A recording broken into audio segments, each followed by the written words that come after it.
ce séminaire de l'Observatoire numérique revêt une importance particulière.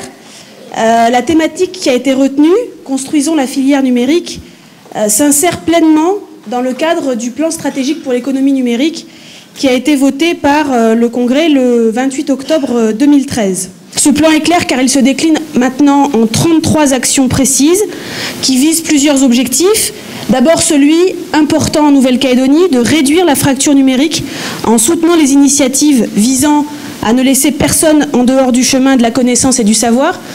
Ensuite, développer les usages numériques dans les domaines que le gouvernement et ses partenaires ont priorisés, l'éducation, la formation professionnelle, la santé et l'administration numérique. Et enfin, valoriser le développement économique à travers le numérique. Il est clair que cette nouvelle économie, qui pénètre en fait l'ensemble des secteurs d'activité et contribue de manière significative au PIB et à sa croissance, produit de la création d'emplois, de nouvelles richesses, de nouveaux services et bien sûr de nouveaux usages. Le gouvernement de la Nouvelle-Calédonie confirme donc, en soutenant cette journée, le rôle capital que doivent avoir les entreprises privées dans le développement de l'économie numérique.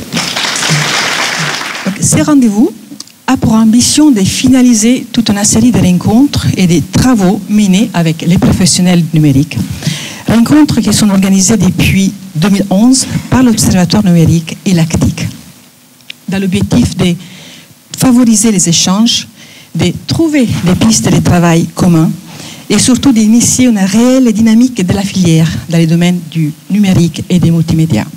En 2011, l'Observatoire a travaillé sur l'identification des professionnels de la filière numérique. Nous avons identifié, selon les données de l'ISEE, 965 professionnels, soit 1,8% des entreprises de l'IDE, 2400 personnes actives, soit 4% de l'emploi salarié, et 5 secteurs d'activité. En 2012, l'Observatoire a travaillé étroitement avec l'ACTIC sur les projets d'annuaire de la filière. Et ces projets d'annuaire a finalement débouché non pas sur un annuaire en tant que tel, mais sur une volonté conjointe d'initier une démarche de mobilisation réelle des professionnels autour d'une dynamique de filière. 3 ateliers débat intitulés « Innovons ensemble » ont permis de poser les questions sur les leviers d'innovation en Nouvelle-Calédonie. En 2013, l'Observatoire numérique et l'ACTIC ont décidé d'organiser 3 carrefours pour rassembler les professionnels et comprendre leurs attentes, leurs intérêts communs sur 3 sujets.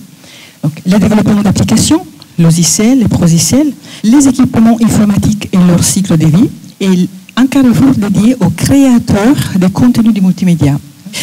Aujourd'hui, vous avez découvert le numéro 2 de la collection Focus.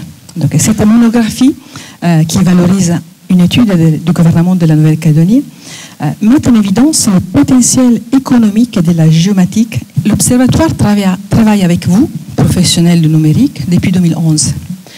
Maintenant, il faut arriver à établir un plan d'action partagé pour construire cette filière. Tout ça va donner vie à une livre blanche qui recueillera les enjeux et les attentes des professionnels, mais surtout les propositions d'un plan d'action concret et partagé. Je voulais remercier l'ensemble des participants au Carrefour. Les Carrefours ont, me semble-t-il, recueilli un vrai intérêt auprès des professionnels. Et aujourd'hui, le séminaire est un des points d'orgue de la structuration de cette démarche. Pourquoi construire la filière numérique ? Premier constat, c'est que, et ce n'est pas une révélation pour vous, il y a une montée réelle en puissance des usages et des besoins dans notre territoire. C'est devenu un enjeu de développement pris en compte par les pouvoirs publics. Troisième élément de contexte, une exigence de qualité. Le secteur économique calédonien ne peut pas argumenter du fait qu'on est tout petit, qu'on est isolé, pour offrir un service de qualité inférieur à ce que le service qui est offert ailleurs. Pourquoi construire la filière numérique ? Première chose, la filière numérique, elle est diverse et elle offre une visibilité limitée. Une image qui souffre des offres extérieures, des métiers qui n'attirent pas les jeunes calédoniens. Gilles Taladoire de l'Université a du mal à recruter des étudiants dans les filières qui forment le numérique. 4e item, c'est qui parle aujourd'hui dans la filière. Là, l'image est brouillée, donc il y a une vraie nécessité de clarifier les interlocuteurs de la filière numérique.